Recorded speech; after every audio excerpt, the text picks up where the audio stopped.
Good afternoon, everyone. Impossible for everyone in this room to have missed it, but yesterday was Singles Day. It was 11/11, and once again, Alibaba broke records. In the first 85 seconds of the day yesterday, Alibaba did $1 billion in sales. By the end of the day, it was more than $30 billion. And in the 24 hours since, more than 1 billion packages have been delivered. You can imagine that Mike Evans, the president of Alibaba, has not gotten much sleep. In fact, I don't believe he slept at all over the last 30 or so hours, so we are very glad to have you here. Thank you, Dave. Against the backdrop, though, of a looming trade war, of softer economic growth in China, what do those numbers, which are so very strong still, tell you about the Chinese economy and the Chinese consumer? Well, David, first of all, thank you, and I'm delighted to be here, sleep or no sleep. It's great to be able to talk about a little bit about 11/11, really less than 12 hours after we finished it. And we could spend all 20 minutes talking about it. I'm going to try and reduce it to maybe 2 or 3 things that I think you, as a group, would find particularly interesting. So the first issue is scope and scale. You've touched on a few of the very important statistics.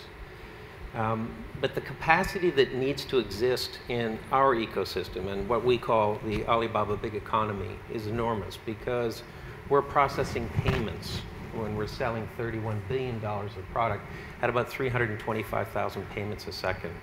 Our cloud entries are between 350 and 400,000 entries a second.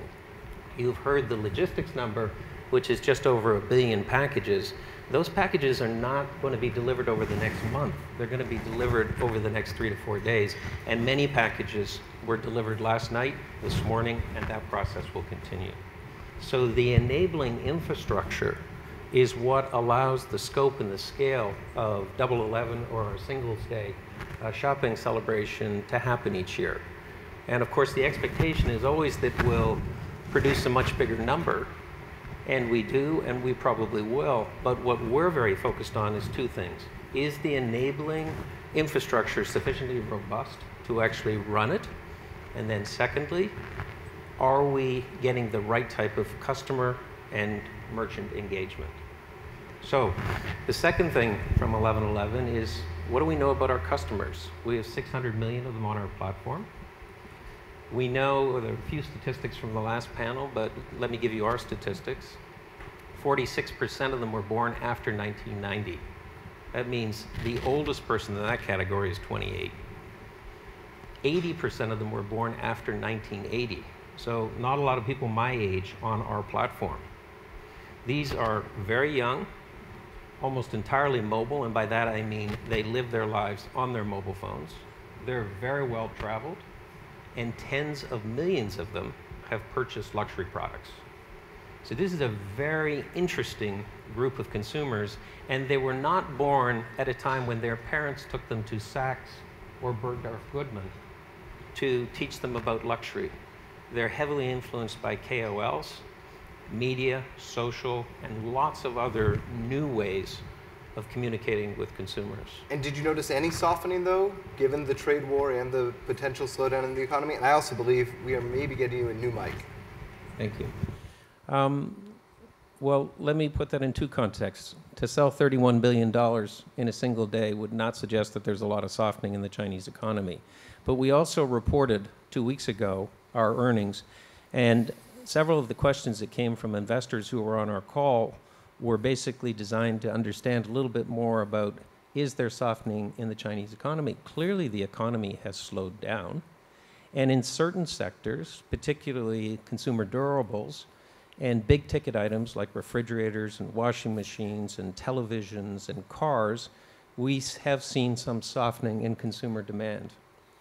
But the offset to that has been very interesting, which is in cosmetics, mother and babies, supplements, fashion, apparel, luxury, we've seen the exact opposite, which is continued growth. So I think one of the other panelists said that, you know, the Chinese consumers will buy no matter what's happening. I'm not quite sure that's right, but we see continued growth in consumption by consumers which is what allowed us to report 53% revenue growth in the last quarter. The only other point I'd make on this, because I think it's important, which is, look, we have 600 million consumers on our platform, 300 million of them are in the middle class, but we expect another 300 million to come into the middle class over the next 5 years. So even if the economy stays where it is or slows from here, the process of people coming into that middle class and what we know they buy means that the secular trend will probably be dominant over cyclical considerations in the short term. Terrific.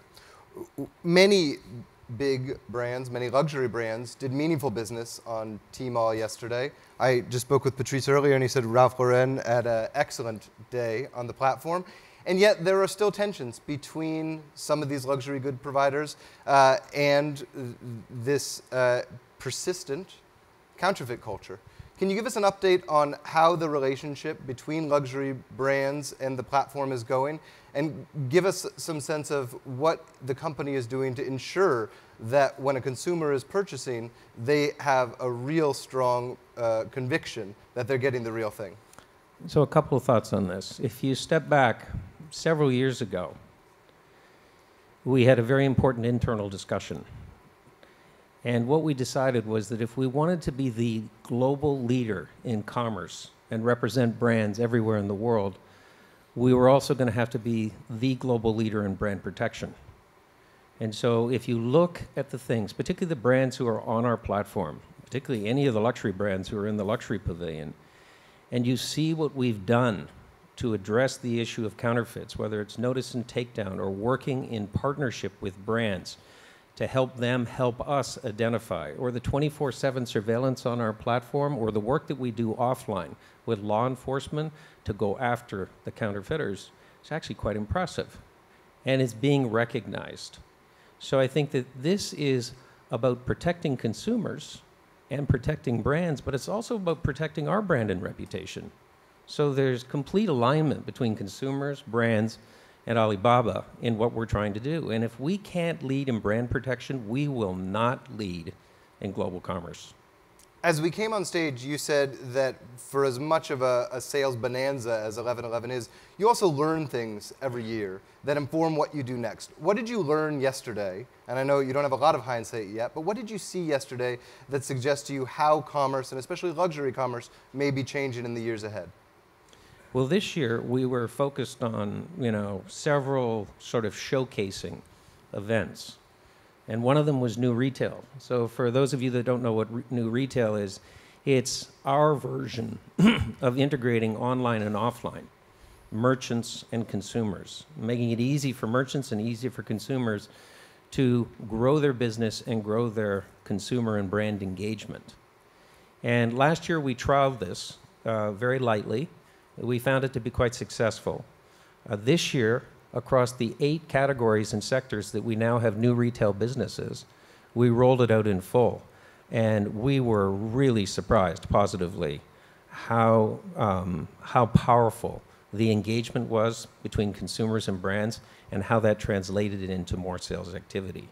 This is a much longer discussion because this is not about having a .com attached to an offline brand. This is about full integration of inventory, marketing, the way that you approach the consumer, what you put in the warehouses, what you put in the stores, what you curate and put online. And the productivity improvements of offline retailers was huge, which translates to profitability, but the consumer engagement for those offline retailers was also very significant. So we're very excited about this. We've been leading and working on this for many, many years. We call it new retail. We do it in food. We now do it in luxury. We do it in home furniture. We do it in department stores. We do it across just about every sector because every sector in the offline market, every category sector, is also in the online market. So we do this because it's great for brands and great for consumers, and it gives us access to the entire $5 trillion Chinese economy. You mentioned that more than a billion packages have already been delivered. And I know that the company is making a multi-year, multi-billion-dollar investment in delivery infrastructure because consumers are now expecting things not to be delivered in 2 days, but in a matter of hours. Why is that so important? And does that investment, frankly, pay off for the company? Is it just something that you have to do, or could you not afford to be a little more discerning in some of those investments? Well, two observations on that. The first is that one of the most interesting things that comes out of Singles Day is, do we have the capacity to operate one day a year at this scale and capacity, whether it's logistics, payments, cloud, all of our enabling infrastructure? And the reason we care about that so much, of course, superficially, is because we want to make sure we have a successful day. But much more importantly is we believe there will come a day in the future when we operate at that scale and that capacity every day. Don't ask me when, but I think it's sooner than most people think. So the investment that we put into logistics is just one of the pieces of enabling infrastructure that's very important. But the reason why people care about it so much is because a big part of the consumer experience is actually whether they receive the product that they bought on time and in a fashion, all right, in a package delivered by a person that completes the consumer experience. And we know that when the package gets lost, when it's not delivered on time, when it comes broken, when it comes in a box that's already been opened, when it comes in a soft package that's torn or looks terrible, it's a bad consumer experience. And bad consumer experiences generally do not result in conversion to repeat customers. So we are highly, highly focused on the logistics experience. And when you are delivering, as we do, 65 to 70 million packages a day, every day, it's impossible to keep track of everything with humans. So we need bots, we need technology, and we obviously need delivery people who are going to do a terrific job. Yeah. We'll go to questions in just a couple minutes, so please get ready. Jack Ma recently called a trade war, quote, the most stupid thing in the world. I suspect everyone in this audience is watching closely US-China relations. What counsel would you give them as they think about how the global market may change if this persists, and if their relationship with Chinese consumers maybe get disrupted? Well, I think the most obvious thing is that there are no winners in a battle, a trade battle, or other battles between China and the US. President Trump once said, I think, that trade wars were easy.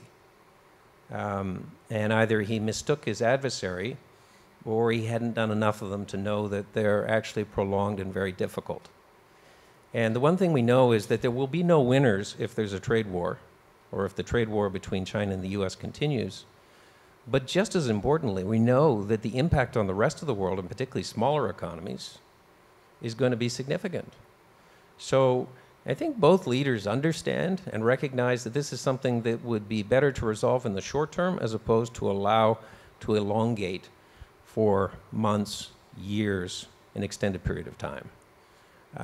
And I believe that they will find a resolution, and I think they'll find it sooner than later. Part of that is that I am an optimist, but the other part of it is that I think that both Xi and Trump are pragmatists at the end of the day.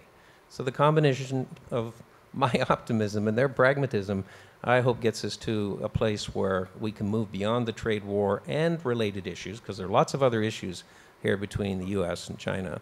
And that's good for China and the United States, and be great for the rest of the world. Well, here's hoping. Let's turn to some questions from the audience, please. Yeah, in the front, please. Can we get a mic? Do we have a mic coming? Yeah, up here in the front, please.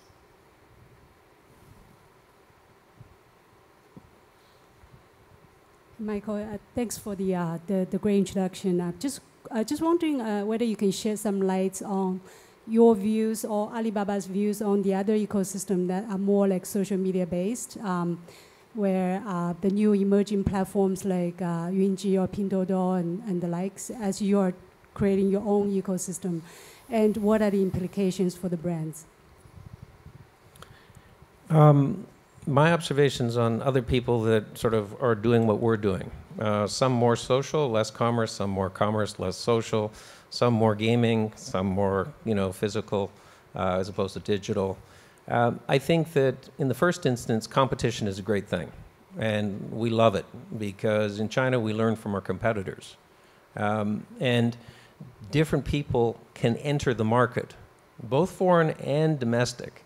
And when they do, it sharpens us every day in terms of thinking about what is our value proposition to the merchants and what is our value proposition to the consumers.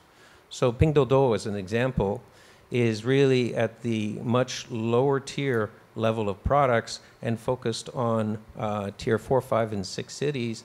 And that's a good thing because they're encouraging more people and connecting more people to the total economy in China as opposed to just a piece of the rural economy. I think that Pinduoduo and all of us need to continue to be very conscious of counterfeit products and what we sell on our platforms, because it not only affects our brand and reputation, but it also affects the consumer experience who are actually buying those products. I think moving away from Pinduoduo, if you look at what Tencent's doing in social and gaming, but also trying to get into new retail has become a rage in China. Everybody wants to be in new retail. But if you talk to different players, they all have a different definition of what new retail is. So this is a space to watch.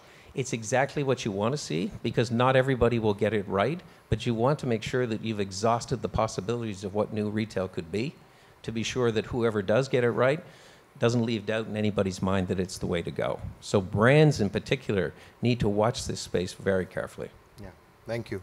Another question. In the front, please.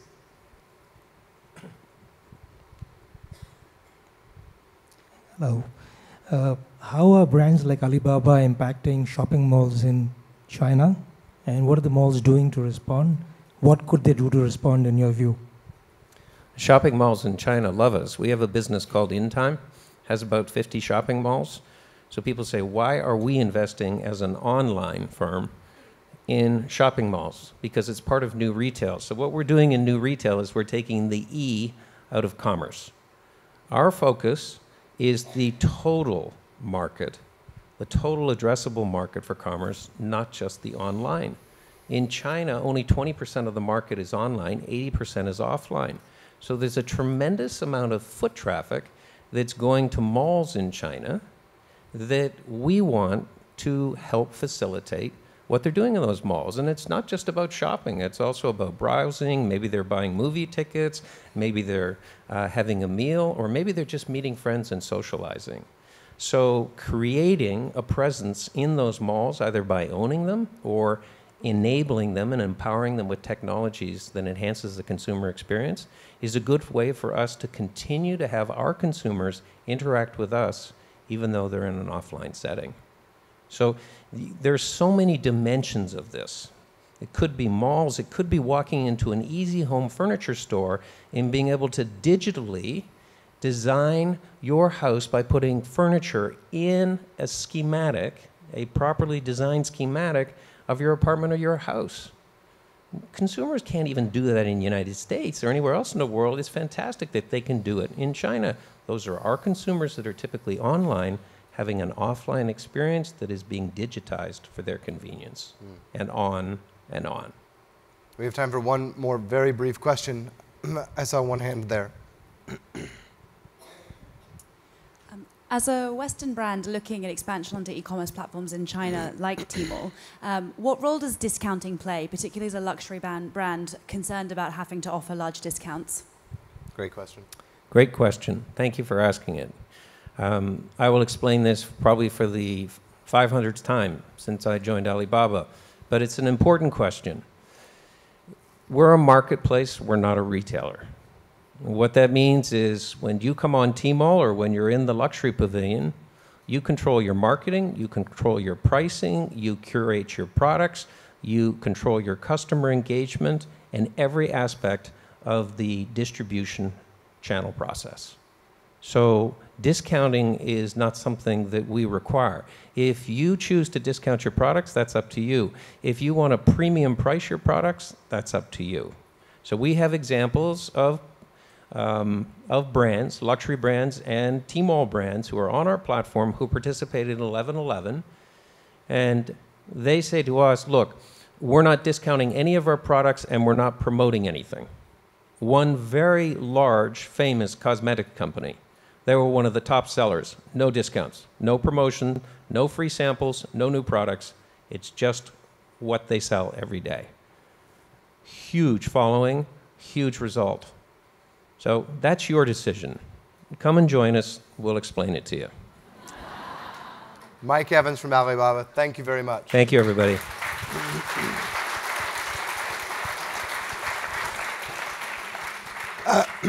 A brief bit of housekeeping. It is now time for lunch. For those signed up for the lunch roundtables, those will be taking place in Ballroom 3. For those signed up for the Redefining Luxury Living lunch briefing, that will take place in function rooms Willow and Poplar. For those signed up for the Extravagant Excess versus Brand Temperance lunch briefing, that will take place in function rooms Maple, Cypress, Pine, and Elm.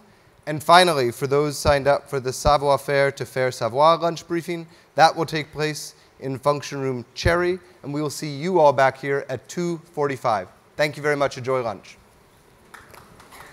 Thanks so much.